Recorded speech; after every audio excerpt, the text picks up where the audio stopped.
I'm gonna beat the dead horse hopefully one last time here and talk about the movie that everyone has been raving about for the past 3 weeks. Of course I'm talking about the Batman, or should I say, the Midman.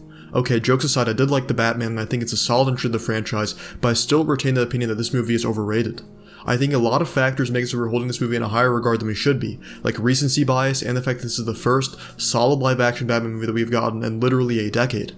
On top of this, I feel like all superhero movies kind of get inflated. Like if we were to take a look at IMDb reviews, then a lot of superhero movies are in the 8s that definitely shouldn't be there, and this is because fans of those movies flood the reviews, which jack up the score. I also feel like we tend to give superhero movies a little bit more slack because we just say, it's a superhero movie, we don't really expect to take it super seriously, and we definitely don't hold them in the same regard as other genres. But look, I don't want you guys to think that I'm a superhero hater. I think there are plenty of solid superhero movies, but I still think that their ratings are skewed. We can still love something and say that it is overpraised, and there's nothing wrong with calling that out. So without further ado, let's talk about why the Batman is overrated. So let me just start by saying that the Batman is a good movie. The main thing I loved about this movie was the atmosphere and how beautiful and unique this movie is to look at. Gotham really feels like Gotham, and its darkness is something that I really appreciated. The city really does feel corrupted and similar to the animated series, which I absolutely loved as a kid. I could go on about the things I loved about this movie, but by now all of those things have already been spoken about, so I would just sound like a broken record. I just want to clarify before I get into it that I am not a Batman hater. I just think that we should be a little bit more critical of where the film could have been improved. So let's get into my critiques of the Batman, of which there are plenty. The first thing that really bothered me about this film was how Batman seemed to act more like Iron Man than Batman, specifically in regard to his combat style.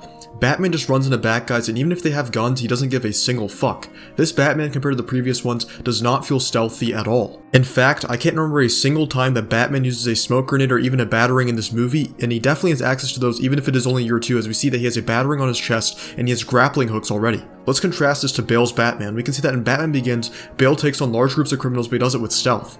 I feel like taking away the stealth aspect from Pattinson's Batman was a bit too much, even if he is supposed to be a Batman in the making. Also, how does he manage to never get shot in the face? Movie logic? I feel like they could have made his combat a bit more believable, and I get that it's a superhero movie, but it would just be nice to see someone of Bruce Wayne's intellect and caliber actually fight using his mind rather than just going gung-ho. I understand that this is a different interpretation of the character of Batman and Bruce Wayne, but I feel like core parts of the character should be preserved. Another instance in which I feel like this Bruce doesn't act like himself would be in his relationship with Alfred. Alfred literally gets dogged on throughout the entire movie, with some of Bruce's first words towards him literally being, "You're not my dad." This version of Bruce definitely felt edgier, but this doesn't in any way give him the right to be a straight up asshole to Alfred, especially after all that Alfred has done for him and the fact that he is one of the very few genuine people that Bruce has left in his life. And later on, when Alfred wakes up from his coma from when, he almost dies from opening a bomb intended for Bruce, he just gets shit on again for lying to Bruce about his dad. I understand Bruce was upset about Alfred potentially hiding some things from him, but he doesn't even hear Alfred's side and just spews his premature judgment. Plus, if you found out something that you didn't like about a loved one who has literally raised you like a parent, would you choose to confront them about it just after they wake up from a coma? I understand that they make up later on, but I just feel like someone as morally righteous as Batman would never bite the hand that has fed him.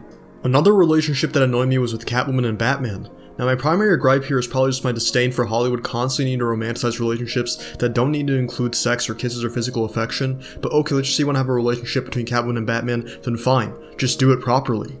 The first kiss that happens between these two just feels so unnatural and forced, and in my opinion, the second kiss that actually happens between these two when Batman is basically knocked out unconscious and lying down out of exhaustion should have been the first kiss, since that's when he shows his sacrifice in character to Catwoman. I think this would have worked out a lot better because it just feels so much more natural. Overall, I do think that Catwoman and Batman being together has always been a bit weird, even if it is in the comics, just because I feel like someone who's as morally righteous as Batman wouldn't be attracted to a thief, even if she's a Robin Hood-esque character.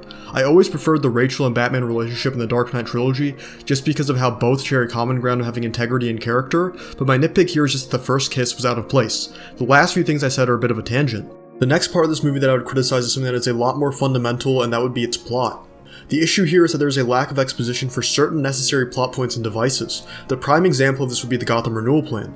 The only time we hear about the Gotham Renewal Plan and get somewhat of an explanation as to what it is during the beginning scene of the movie when it shows politicians campaigning over the plan. But the audio is really hard to hear because we're going off of a TV screen, and come to think of it, this is really the only scene that tries to explain to us what exactly the Gotham Renewal Plan actually is. And even after hearing this scene, I didn't really have an idea as for what the plan was actually meant to address. I thought it was targeted towards infrastructure, but later we find out from the Riddler that it was actually meant for orphans? I just wish they gave us a few more lines in other scenes to really explain what the Gotham Renewal Plan is and who it is meant for, since it's literally the leading motivation for the primary antagonist. And when I say they should have specified more about the Gotham renewal plan, I'm not talking about semantics like how much money specifically is going towards something. I just want to know what the goals were for this plan in the first place, because the plan just feels like it gets forgotten about until the end of the movie. Similarly, I wish we had some more exposition covering what exactly happened with Maroni, Falcone, Tromboni, Giovanni. I'm joking around here, but I do wish we had some more exposition given to us as to what Maroni did to Gotham besides being a crime lord, and how his fallout was such a big deal. I think that this whole Falcone is the informant storyline is a bit hard to follow at times. It made sense, but I think with some more exposition given, the audiences would have had a much easier time keeping up with what is going on without the story feeling convoluted at times.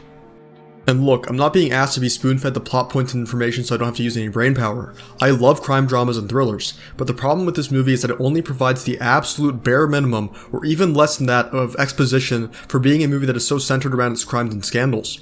I feel like literally adding in a few more scenes or lines here and there could have saved the audience the hassle by not keeping them in the dark and letting them follow along without any confusion.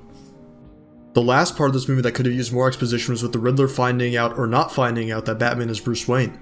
Now it's pretty ambiguous as for whether or not he finds out that Wayne is Batman, and I could argue either way here, but I think regardless of if Riddler knows, he doesn't really care, because Batman is his true self, not Bruce Wayne. I just wish the movie could have given an explanation for how Riddler could have possibly figured this out, and they could have done this in a way that doesn't ruin the ambiguity. I know that Riddler is supposed to be a forensic accountant, but there are tons of forensic accountants who could never crack who Batman is. I just wish the movie gave us a little bit more information to argue that Riddler actually knows who Batman is, rather than just he figured it out off screen.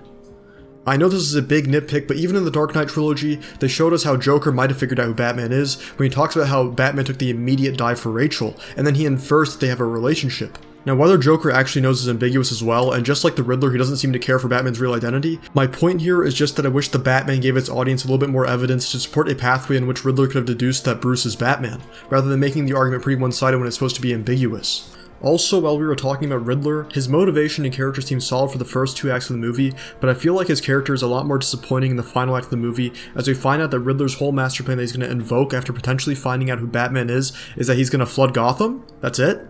This whole what did you do scene with Batman's back and forth in the jail really did remind me of Dark Knight's interrogation scene, so naturally I was expecting the consequence that Riddler would invoke upon Batman to be a big one, but instead he just wants to flood the city. I was comparing this scene to Joker's reveal when he says that Batman can only save Harvey or Rachel, so I was expecting something of that caliber, and this may not be a fair comparison to make, but this scene really did make me think something bigger was going to happen. The Riddler's motivation also seems to crumble during the final act of this movie, and its cause just seems stupid. He's mad that Bruce Wayne got to be in his ivory tower while the other orphans were not so fortunate, so essentially Riddler is mad at capitalism? I get that he was also frustrated about the Gotham renewal plan, but I feel like he should have reiterated on that more, and how the people who are supposed to protect them like government officials stabbed him in the back. I understand that this is his main motivation, but I feel like he should have talked about this more, rather than just being jealous of Bruce Wayne during his time in this scene.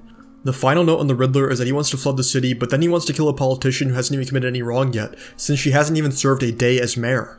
This contradicts Riddler's character entirely, as he only focuses on corrupt individuals. Remember what Batman said to Gordon, that Riddler would not go after him because Gordon was not corrupt, yet Riddler is okay with killing an innocent mayor who hasn't even committed an act of corruption?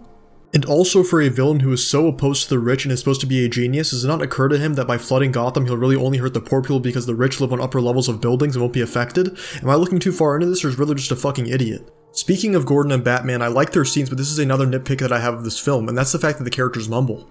The scenes with Batman and Gordon are just straight up hard to hear at times, as these characters are practically whispering when no one else is in the room. Even if you watch the deleted scene with Joker, the characters are so hard to hear because the audio mixing in this movie and the way that the characters choose to talk at times is just straight up mumbling. Like with the TV sequence that I brought up earlier, in which the details over the Gotham renewal plan are hard to make out, the sound in this movie could have been a lot better by just making the actors talk more clearly and by making their voices louder in post-production. Okay, for my last complaint, I feel like the Batman's ending is a little bit out of order and weird. The scene that bothered me the most was the cheesy Catwoman and Batman bike ride scene.